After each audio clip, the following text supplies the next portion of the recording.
توجہ میرے ساتھ رہے. ہم قرآن کی تعویل کے بھی قائل ہیں اور تفسیر کے بھی. تفسیر بھی قرآن کی آل محمد جانتے ہیں اور تعویل بھی. اس کو تھوڑی سی توجہ کے ساتھ سنیں گے. چند آیات کی تلاوت کروں گا تاکہ آپ کے ذہن میں آ جائے تعویل ضروری کیوں ہے.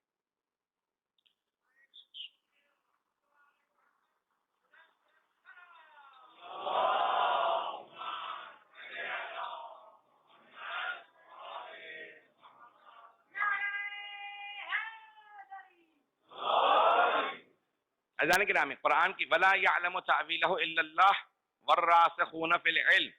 قرآن کی تعویل کو کوئی نہیں جانتا سوائے اللہ کے اور ان کے جو علم میں اترے ہوئے ہیں. والراسخون فی العلم جو علم میں اترے ہوئے ہیں.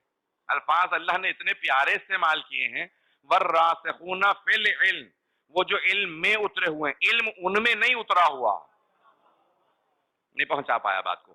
ایک مرتبہ آپ پانی پی لیتے ہیں, پانی آپ کے اندر اتر رہا ہے. ایک مرتبہ پانی بہت مقدار میں, آپ پانی میں کھڑے ہیں, آپ پانی میں اترے ہوئے ہیں. اگر پانی آپ میں اتر رہا ہو تو مقدار معلوم ہو سکتی ہے, لیکن اگر کوئی پانی میں اترا ہوا تو مقدار معلوم نہیں ہے. تو اہل بیت علیہ السلام جتنا علم ہے سارے پہ مسلط ہیں. علوم آل محمد بہت وسیع ہیں. تو ولا یعلم تعویلہ الا اللہ والراسخون فی العلم جو علم میں اترے ہوئے ہیں. تو اللہ تعویل قرآن کو جانتا ہے. اور راسخون فی العلم ہمارے علماء کا یہ ادعا, یہ دعویٰ نہیں ہے کہ وہ تعویل قرآن کو جانتے ہیں. وہ یہ کہتے ہیں کہ آل محمد تعویل قرآن کو جانتے ہیں, اور اگر جو وہ بتا دیں ہم اسی تعویل کو قبول کرتے ہیں. یہ بات سب کے لیے واضح ہے, تھوڑی تشریح کی ضرورت تو نہیں ہے. عزیزان گرامی اب ذرا پیش کرنا چاہتا ہوں. بہت سے مسلمانوں کا ہم پہ یہ اعتراض ہے کہ ہم تعویل قرآن کو کیوں مانتے ہیں. ہمارے ایک بہت بڑے مرجع گزرے ہیں آیت اللہ محسن الحکیم. 1968 میں وہ حج پہ گئے تھے اور زندگی میں بس ایک حج پہ گئے. 1970 میں ان کا انتقال ہو گیا. آغا حکیم بہت بڑا نام ہے, آیت اللہ محسن الحکیم. اس واقعے کو سب غور سے سنیں گے, اس کے اندر کچھ آپ کو اس موضوع سے متعلق نتائج مل جائیں گے. فیصل کا زمانہ تھا جو اس وقت حجاز مقدس کا بادشاہ تھا. سعودی عرب کہنا مجھے پسند نہیں آتا کیونکہ پیغمبر اسلام کی سرزمین کا نام حجاز ہے, تو وہی نام دینا چاہیے جو پیغمبر کے زمانے میں تھا.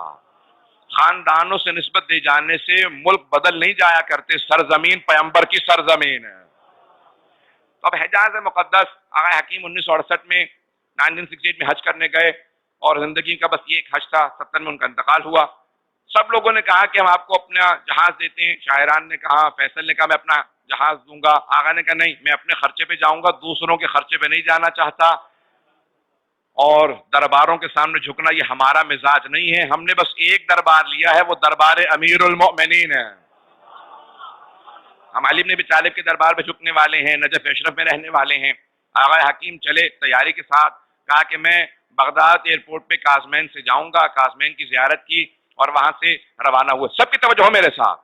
اب جناب مرحوم آیت اللہ سید محسن الحکیم جب پہنچے تو فیصل نے کہا کہ میں آپ سے ملنا چاہتا ہوں, ایک ملاقات کرنا چاہتا ہوں. کہا کہ اگر ملنا چاہو تو ہمارے خیمے میں آ جاؤ جہاں ہم رکے ہیں.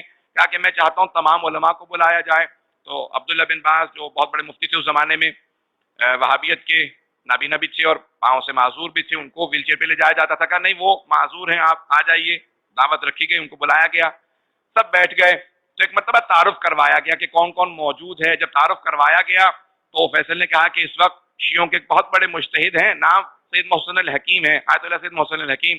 تو فوراً اس نے کہا کہ بھئی معاذ اللہ ان پہ لعنت ہو. تو فوراً آغا حکیم نے پوچھا کیوں لعنت ہو؟ تو انہوں نے کہا نہیں آپ چپ ہو جائیں, آپ ہمارے مہمان ہیں, بات کو رفع دفع کر دیجئے, آگے ہم بڑھانا نہیں چاہتے, اس مسئلے کو ختم کر دیجئے. انہوں نے کہا نہیں, اب میں نہ کھانا کھاؤں گا نہ پانی پیوں گا. پہلی بات تو یہ ہے کہ اب تک تو کہتے رہے کہ لعنت کے قائل نہیں ہیں, اب یہ خود بتا رہے ہیں کہ انہوں نے مجھ پہ لعنت کی ہے. میں تب تک آگے نہیں بڑھوں گا جب تک یہ بتا نہ دیں کہ مجھ پہ کیوں لعنت ہو. تو اس نے کہا کیونکہ آپ شیعہ ہیں اور شیعہ قرآن میں تعویل کے قائل ہیں. تعویل کیا ہے پیش کر دوں آپ کے سامنے. تعویل کے معنی تفسیر یہ ہے کہ یہ آیت جو الفاظ آئے ہیں کہ اس کی تشریح کی جائے, اس کا بیان کیا جائے, اسے کھول کے تبیین کیا جائے, تشریح کیا جائے, کھول کے اور زیادہ بیان کیا جائے کہ اس کا مفہوم کیا ہے. تعویل ان الفاظ کے کچھ اور معنی ہوں گے, اس کو ظاہری معنی میں نہیں لیا جا سکتا. جیسے قرآن کی آیت ہے ید اللہ فوق ایدیہم, اللہ کا ہاتھ تمام ہاتھوں سے بالا تر ہے۔ اب یہاں پہ ہم یہ نہیں کہتے کہ اللہ کا ہاتھ ہے، اللہ ہاتھ رکھتا ہے۔ قرآن میں آیا عین اللہ، ہم یہ نہیں کہتے کہ اللہ کی آنکھ ہے، کیونکہ اگر ہم آنکھ مانے وجہ اللہ قرآن میں آیا تو پھر جسم کے قائل ہو جائیں گے۔ اللہ جسم و جسمانیت سے مبرہ ہے، اللہ چہرہ نہیں رکھتا۔ انما نطعمکم لوجہ اللہ، ہم تمہیں وجہ اللہ کی خاطر کھانا کھلا رہے ہیں، تو ہم یہ نہیں کہہ سکتے اللہ کا چہرہ ہے، اللہ کی آنکھ ہے، اذن اللہ اللہ کا کان ہے، ید اللہ اللہ کا ہاتھ ہے۔ سب کی توجہ ہے؟ اب یہاں تعویل کرنا لازم ہے، جیسے ہاتھ سے مراد قدرت ہو سکتا ہے، اور چھٹے امام کی حدیث بھی ہے کہ ان آیات سے مراد آل محمد ہیں۔ تفصیل کا وقت نہیں ہے کہ میں اس کی تفصیل میں جاؤں، لیکن غور سے سن لیجئے گا تاکہ تعویل سمجھ میں آ جائے، اور تعویل کو ماننا قرآن کی روح سے بھی لازم ہے۔ تو کہا کہ کیونکہ آپ تعویل کو مانتے ہیں اس لیے میں نے آپ پہ لعنت کی ہے، کیونکہ آپ تعویل کو مانتے ہیں۔ انہوں نے کہا اچھا تم قرآن جانتے ہو؟ کہا ہاں میں قرآن کو جانتا ہوں۔ کہا حفظ، تم نے قرآن حفظ کر رکھا ہے؟ کہا ہاں حفظ کر رکھا ہے۔ کہا عربی جانتے ہو؟ کہ میں پیدائشی عرب ہوں۔ کہا ایک قرآن کی آیت کی تلاوت کروں گا، تم ذرا اس کے معنی بتا دو تاکہ بادشاہ پہ بھی واضح ہو جائے، سننے والوں پہ بھی واضح ہو جائے۔ تو کہا کہ بتائیے کون سی آیت؟ کیا کہ من کان فی ہذہ اعمی وہو فی الآخرۃ اعمی واضل سبیلا، جو دنیا میں نابینا ہے وہ آخرت میں بھی نابینا ہی رہے گا۔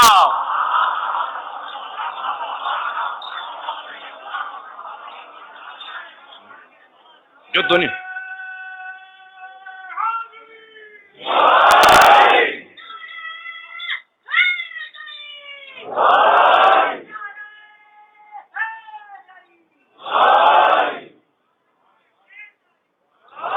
بابا سے بلند صلوات۔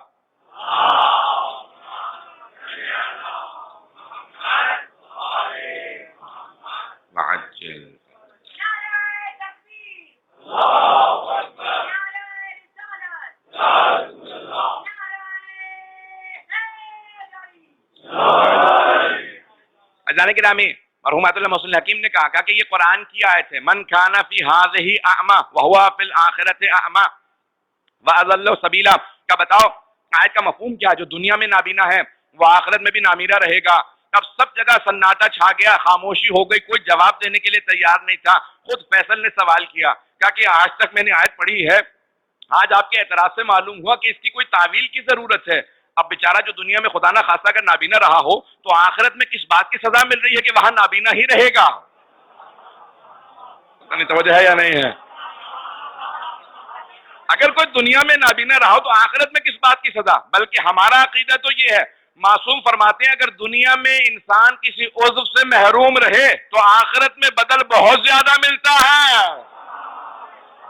اگر کوئی بیمار رہے تو آخرت میں بدل زیادہ ہے، پاؤں خراب ہو تو آخرت میں بدل، اگر بازو نہ ہو تو آخرت میں بدل پر ہے، ملائکہ سے زیادہ بڑا درجہ ملے گا۔ کہ اگر دنیا میں کوئی انسان کی پریشانی ہو، بدل اللہ آخرت میں اتنا دے گا کہ ہر آدمی کہے گا اے کاش میں تھوڑا سا بیمار رہا ہوتا کہ ایسا مقام ملتا۔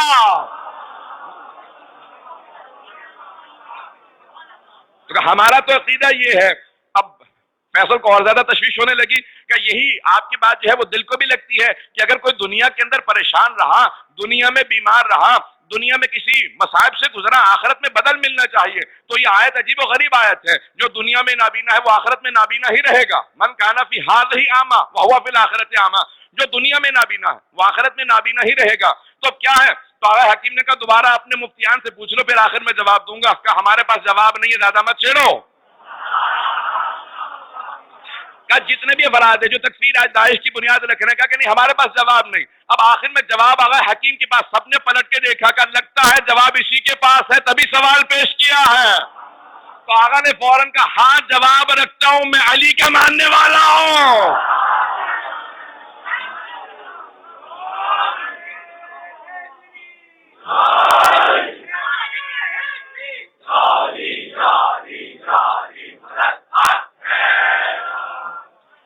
جواب رکھتا ہوں اسی لیے سوال کو پیش کیا تاکہ واضح کر سکوں کہ راسخون فی العلم کون ہے، تعویل قرآن کو کون جانتے ہیں۔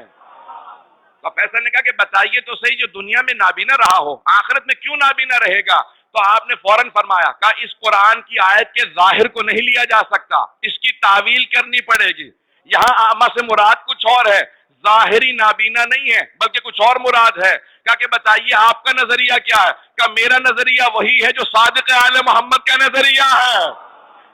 صادق آل محمد کا نظریہ کیا ہے؟ کہ صادق آل محمد نے کہا جو دنیا میں علی کی ولایت کا اندھا ہو.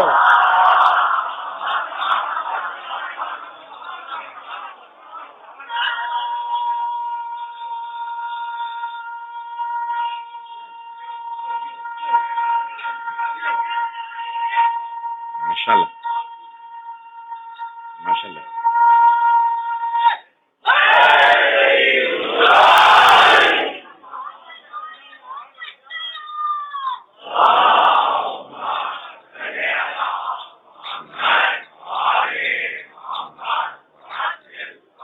اور فرمایا آپ نے کہا کہ صادق آل محمد فرماتے ہیں وہ آدمی جو دنیا میں علی کی ولایت سے نابینا رہا ہو، اتنی واضح چیز جس کو نظر نہ آتی ہو وہ دنیا میں بھی نابینا ہے. کہ آخرت میں اللہ اسے نابینا محشور کرے گا. سوال کرے گا پروردگار لما حشرتنی اعمی، تو نے مجھے نابینا کیوں محشور کیا ہے؟ میں دنیا میں تو بینائی رکھتا تھا، یہاں نابینا کیوں ہوں؟ کہ دنیا میں جو تجھے نظر نہیں آیا اس وجہ سے ایسا محشور ہوا ہے. امیر المؤمنین کی ولایت کا تعویل کی ضرورت ہے، تعویل بتاتی ہے. ایک سوال کو میں پیش کرنا چاہتا ہوں کہ جو آج پاکستان کے حالات ہیں، تاکہ انشاءاللہ ہمارے تمام میں بے انتہا اہل سنت برادران آتے ہیں اور وہ عقیدت کے ساتھ شرکت کرتے ہیں ہماری مجالس کے اندر، کہتے ہیں کہ آج ہمارا عقیدہ پختہ تر ہوتا چلا جاتا ہے. جتنا زیادہ یلغار ہوتی ہے اسلام پہ اتنا ہمارا سب کا عقیدہ پختہ ہوتا ہے کہ اسلام آل محمد کے بغیر سمجھا ہی نہیں جا سکتا. اور بے انتہا عقیدت سے لوگ آتے ہیں، مجھ سے کئی لوگ ملتے بھی ہیں اور کہتے ہیں کہ ہم مجالس میں آتے ہیں ہم گریہ تک کرتے ہیں. میرے حتیٰ جو پولیس کے گارڈز ہیں بے انتہا عقیدت سے مجھ سے کل کہہ رہے تھے کہ پورے الفاظ سنتے ہیں اور مصائب کے اندر ہم روتے بھی، ہم آل محمد سے محبت کرتے ہیں. اور کوئی ایسا نہیں ہو سکتا مسلمان کے آل محمد سے محبت نہ کرتا ہو. اب آئیے ذرا ایک مسئلے کو پیش کرنا چاہتا ہوں، سننا چاہیں گے؟ آگے بات کو بڑھاؤں گا.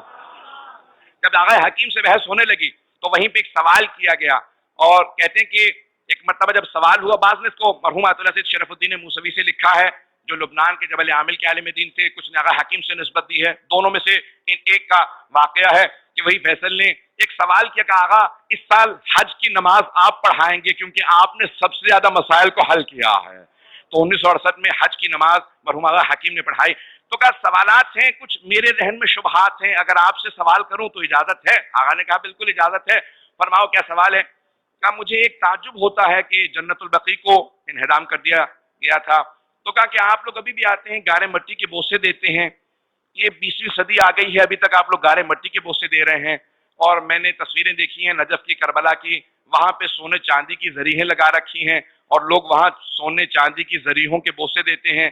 تو کب تک آپ یہ سونا چاندی چومتے رہیں گے، گارے مٹی کو چومتے رہیں گے؟ 20ویں صدی آ چکی ہے تو بات آگے بڑھ جانی چاہیے. آغا حکیم کہتے ہیں میں فوراً باب الحوائج سے متوسل ہوا. میں نے فوراً توسل کیا باب الحوائج سے کہ اس وقت ایسا جواب میرے ذہن میں آنا چاہیے جو اس بادشاہ کو قانع کرے. میں علمی جواب دے سکتا ہوں، آیات کو پیش کروں گا، روایات کو، لیکن یہ بادشاہ ہے تو کوئی ایسا عقلی جواب ہو جو بادشاہ کے دل کو لگے. سن رہے ہیں نا غور سے سب لوگ؟ تو کہ بادشاہ کے دل کو لگے. کہ ابھی میں یہ توسل کر ہی رہا تھا دل کے اندر کہ اچانک کسی نے آواز دی کہ بادشاہ سلامت، پیغمبر السلام کے زمانے کے قرآن کے کچھ جز ملے ہیں، کچھ سپارے ملے ہیں جو ہرن کی کھال پہ لکھے ہوئے ہیں، ہم آپ کے لیے لے کے آئے ہیں، کسی نے آپ کو ہدیہ کیے ہیں. کہ جیسے ہی بادشاہ نے دیکھا تو ایک مخمل کے کپڑے کے اندر قرآن لپٹا ہوا تھا، سونے کی تاریں لگی ہوئی تھی.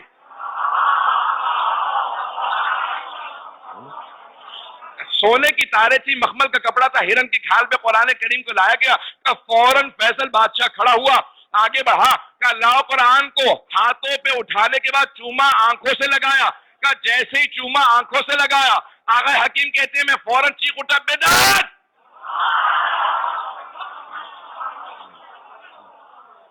جیسے میں نے کہا بدعت کا مولانا کیا بات ہے، آپ لوگوں کے ہاں تو ویسے بھی چومنے یہ سارے کی ساری چیزیں چومنے کے کوئی حرج نہیں ہے، بدعت کیوں کہہ رہے ہیں؟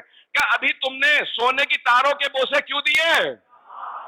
سونے کو چومنا بدعت ہے، مخمل کے کپڑے کو چومنا بدعت ہے، ہرن کی کھال کو چومنا بدعت ہے. کہ مولانا اپنے دماغ کو درست کرے، میں سونے چاندی کے بوسے نہیں دے رہا، مخمل کے کپڑے کے بوسے نہیں دے رہا، ہرن کی کھال کے بوسے نہیں دے رہا، وہ جو قرآن ہے آغا حکیم کہتے ہیں، سن کے نعرہ لگائیے گا، آغا حکیم کہتے ہیں میں نے فوراً روک کے کہا کہ ہم گارے مٹی کے بوسے نہیں دیتے، سونے چاندی کے زری کے بوسے نہیں دیتے، وہ جو اندر نبی اور آل نبی ہے